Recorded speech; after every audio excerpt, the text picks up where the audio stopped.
Harborside is one of Oakland, California's 4 licensed medical cannabis dispensaries.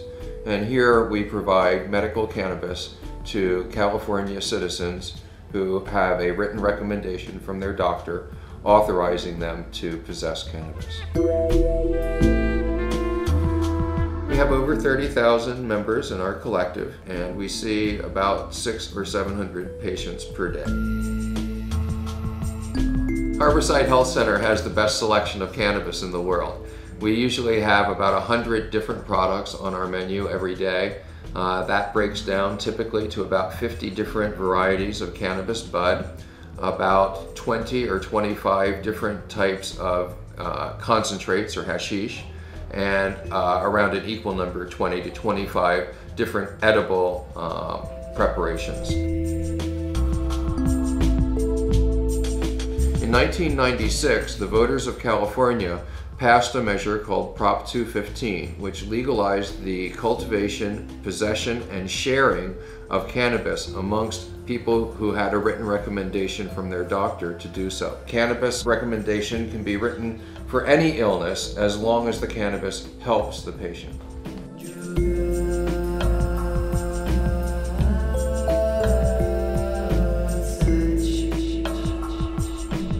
You know, I came to cannabis because the doctor was brave enough to start that conversation and utilize cannabis for the first time as medicine. Late 2001, I was diagnosed with systemic lupus erythematosus.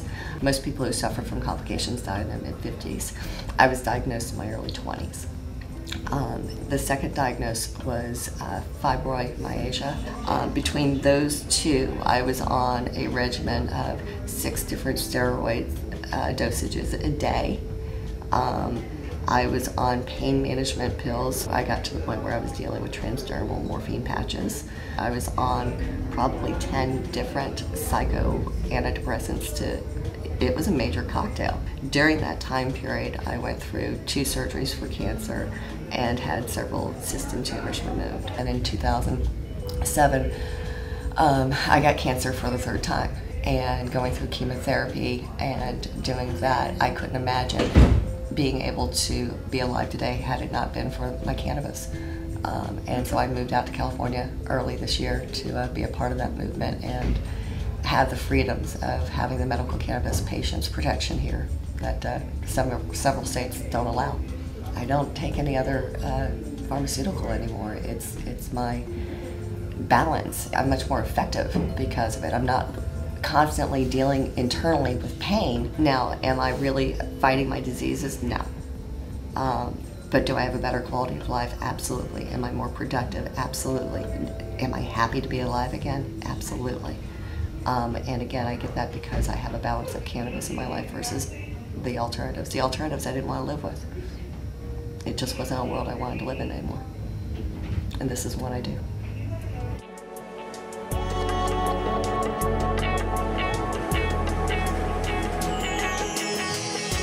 We don't really know exactly what specific disease patients have because that's not usually listed on the written recommendation that's presented to us. Usually the recommendation from the doctor simply states that the doctor has discussed the risks and benefits of cannabis with the patient and has found that the patient could benefit from cannabis use. The patient is then invited to become a member of our collective, and they sign a collective cultivation agreement, and they authorize all of the other patients in the collective to grow cannabis on their behalf.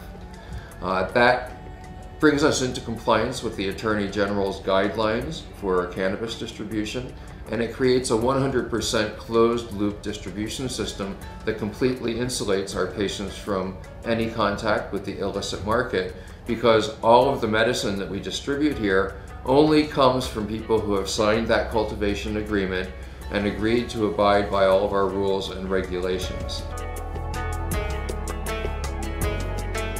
There's a lot of very good reasons that people don't grow their own medicine, and so California law allows patients to produce a little bit more than they need for themselves and share that with these other patients who are unable to grow for themselves. Usually you have a garden, a collective garden of several people, and typically they will take cannabis and distribute it amongst the various different people that work in that garden. When patients have more medicine than they need for their own personal uses, they bring that medicine into us, and we accept a maximum of 3 pounds on any one visit from a patient to avoid being connected to large illegal grow operations. I have a very well-trained staff. They smell the medicine, they look at it under the microscope, they make a basic determination about the quality of that medicine and whether it is up to our standards. We only accept 10 to 20% of the medicine that's presented to us because most of it doesn't reach medical standards. We then take a sample out of each batch of medicine that's presented to us, and we send it to an independent third-party laboratory for analysis. And we do a 2-step process. First, the laboratory screens for the presence of any pathogenic molds, because there's some molds that grow in cannabis that can be harmful to patients with compromised immune systems. Then we also quantify the percentage of THC and other cannabinoids in the plant so that patients know the strength of the cannabis before they purchase it. Once we know that the test result is good and the cannabis is not dangerous, that there's nothing harmful in it, we then package the medicine and distribute that to other patients who are unable to grow their own medicine. We purchase our cannabis for around $3,000 to $3,500 a pound. We then put a 40% markup on that. So the average sale here that a patient buys is $90 worth of medicine. Harborside Health Center pays a number of different fees and taxes. There's a sales tax of, I believe it's 9.75% now, that all businesses pay. And most of that money goes to the state of California. We pay $50,000 a year as a licensing fee as well. We also pay a 1.8% tax in Oakland that goes directly to the city of Oakland. This is a special tax. The dispensaries in Oakland went to the city and suggested, we asked them to tax us because there's a budget crisis in Oakland and we wanted to do something to help the city.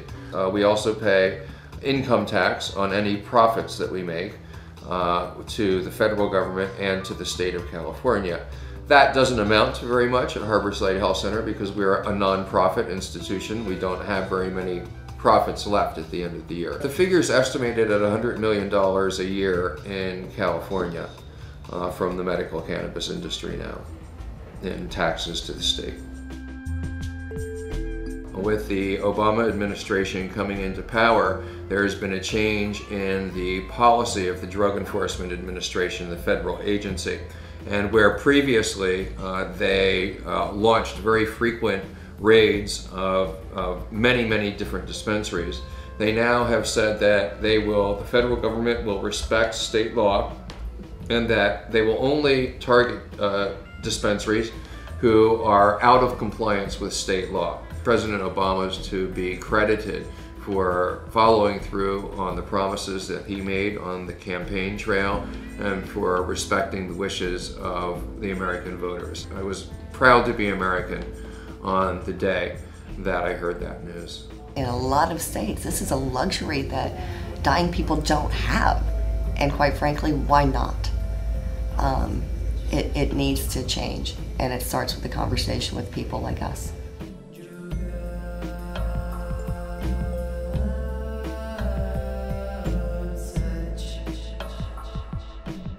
If you want to learn more about Harborside Health Center, you can come to our website at harborsidehealthcenter.com. It's quite a mouthful, but be patient, enter it all in, you'll get there.